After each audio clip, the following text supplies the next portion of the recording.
एक ताजिर सुबह सुबह अपनी दुकान पर आया, आते ही अपनी दुकान का तराजू तोड़ दिया। साथ वाले ने पूछा, मियाँ इतना कीमती तराजू तूने क्यों तोड़ दिया है? तो उस ताजिर ने कहा, मियाँ वजह असल में ये है कि आज मेरा हमसाया मर रहा था, आज मेरा पड़ोसी मर रहा था, सकरात का वक़्त उस पर तारी था, आधी रूह अंदर थी आधी रूह बाहर थी।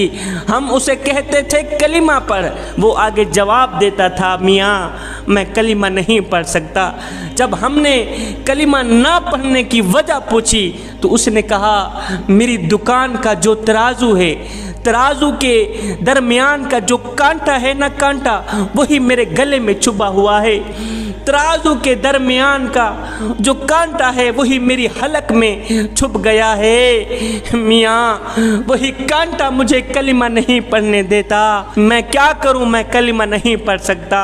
आए तराजू के इस कांटे से न जाने कितनों का हक मारा होगा, कितनों का माल लूटा होगा, कितनी डंडी मारी होगी, कितना गलत खाया होगा, कितना गलत तोला होगा। जवानों गलत तोल कर चाहे सारी दुनिया भी अपने पास कर लो, अगर आखिरी वक्त ईमान हाथ से गया तो बताओ तो सही क्या लेकर जाओगे।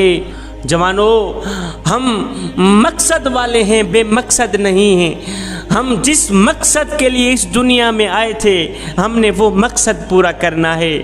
बस कमाना खाना और मर जाना, क्या यही हमारी ज़िंदगी का मकसद है? ना मियाँ ना। जवानों अहम दिन वो नहीं था जिस दिन आप इस दुनिया में आए थे। सुनो, अहम दिन तो वो होगा जब तुम लोग ये जान लोगे कि तुम्हारा आने का मकसद क्या था। जब तुम लोग ये जान लोगे कि हमारा इस दुनिया में आने का मकसद क्या था, बस वही दिन तुम्हारे लिए अहम दिन होगा। और सुनो, हमारे लिए असल ईद का दिन ना ईद उल फितर का दिन है, ना ही ईद उल अज़हा। हमारे लिए असल ईद का दिन तो वो दिन होगा जब हम कामिल ईमान के साथ कलिमा पढ़ते इस दुनिया फ़ानी से रुखसत होंगे। वो दिन हमारे लिए असल ईद का दिन होगा। मौलाना रूम ने एक खूबसूरत हिकायत लिखी है, जवानों को समझाने के लिए एक खूबसूरत हिकायत लिखी है। वो ये है, आप फरमाते हैं एक फ़कीर था, अल्लाह वाला था, मुत्तकी परहेजगार था। उसने बड़े शौक़ से एक पालतू तोता रखा हुआ था। एक पालतू तोता रखा हुआ था। एक दिन बिल्ली ने हमला किया, तोता उठा के ले गई। बिल्ली ने हमला किया, तोता उठा के ले गई। जैसे ही तोता मरा तो बाबा जी ज़ारो कतार रोने लग गए, तड़पने लगे, सारा दिन रोते रहे। शाम को गली मोहल्ले वाले लोग इकट्ठे हुए, कहा जी क्या हो गया? किसी ने कहा जी बाबे का जो तोता था ना वो बिल्ली उठा के ले गई है, इसलिए बाबा जी ज़ारो कतार रो रहे। किसी ने कहा बाबा यार चुप कर, वो चिट्टी दाढ़ी है तेरी, इतना ज़ारो कतार रो रहा है, वो भी एक तोते के पीछे। और बाबा जी चुप कर, अगर बिल्ली तोता उठा के ले गई है तो क्या हुआ, दूसरा तोता खरीद लेना। अगर बिल्ली तोता उठा के ले गई है तो क्या हुआ, दूसरा तोता खरीद लेना। ये सुनकर उस फ़कीर अल्लाह वाले ने कहा, ओ नादानो, ओ मैं तोते की जुदाई पर नहीं रो रहा। अच्छा फिर आप क्यों रो रहे हैं? कहा मियाँ मैं रो इसलिए रहा हूँ कि मैंने तोते को कलिमा सिखाया था। मैंने तोते को कलिमा सिखाया था।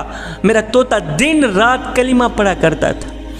हाय, दिन रात कलिमा पढ़ा करता था। लेकिन जब बिल्ली ने मेरे तोते पे हमला किया, जब मेरे तोते की जान निकल रही थी, उस वक़्त मेरी आंखें देख रही थी कि दिन रात कलिमा पढ़ने वाले पर जब बिल्ली ने हमला किया तो मेरे तोते को कलिमा भूल गया। दिन रात कलिमा पढ़ने वाले तोते को मौत के वक़्त कलिमा भूल गया और मेरा तोता टी टी करता मर गया।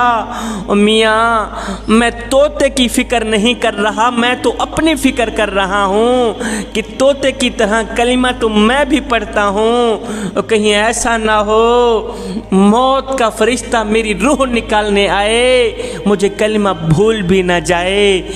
मियाँ मैं तोते की फ़िक्र नहीं कर रहा, मैं तो अपनी फ़िक्र कर रहा। जवानों, अल्लाह के जो नेक बंदे होते हैं, जो मोमिन बंदे होते हैं, जो मुत्तकी परहेजगार अल्लाह के जो महबूब बंदे होते हैं, उनकी नज़र पैसों पर नहीं जाती। अल्लाह के नेक बंदों की नज़र कुर्सी पर नहीं जाती। अल्लाह के नेक बंदों की नज़र ख़जानों पर नहीं जाती। अल्लाह के नेक बंदों की नज़र सीट पर नहीं जाती, ना मियाँ ना। अल्लाह के जो नेक बंदे होते हैं, मुत्तकी परहेजगार अल्लाह के महबूब बंदे जो होते हैं, उनकी नज़र तो बस ख़ात्मे की तरफ जाती है कि हमारा ख़ात्मा ईमान पे होगा या नहीं होगा। वो एक अल्लाह वाले थे, उधर से आ रहे थे, इधर से एक नौजवान जा रहा था। नौजवान ने कुत्ता पकड़ा हुआ था। वो फ़कीर थे, अल्लाह वाले, मुत्तकी परहेजगार दरवेश। उधर से आ रहे थे, इधर से एक नौजवान जा रहा था। नौजवान के हाथ में कुत्ते की डोर थी। नौजवान ने कुत्ता पकड़ा हुआ था। इस नौजवान ने जैसे ही उस अल्लाह वाले को आते देखा तो कहा, बाबा जी एक बात तो बताएं। कहा, जी बेटे। कहा, बाबा जी आप अच्छे हैं या मेरा कुत्ता अच्छा? आप अच्छे हैं या मेरा कुत्ता अच्छा? आए ये सुनकर बाबा जी को ना तो कोई गुस्सा आया, बाबा जी को ना तो कोई तकलीफ़ हुई। बाबा जी रो कर कहने लगे, बेटे क्या पूछते हो? अगर ख़ात्मा ईमान पे हो गया तो मैं अच्छा, अगर ख़ात्मा ईमान पे ना हुआ तो फिर तेरा कुत्ता अच्छाई की बाजी ले ही गया।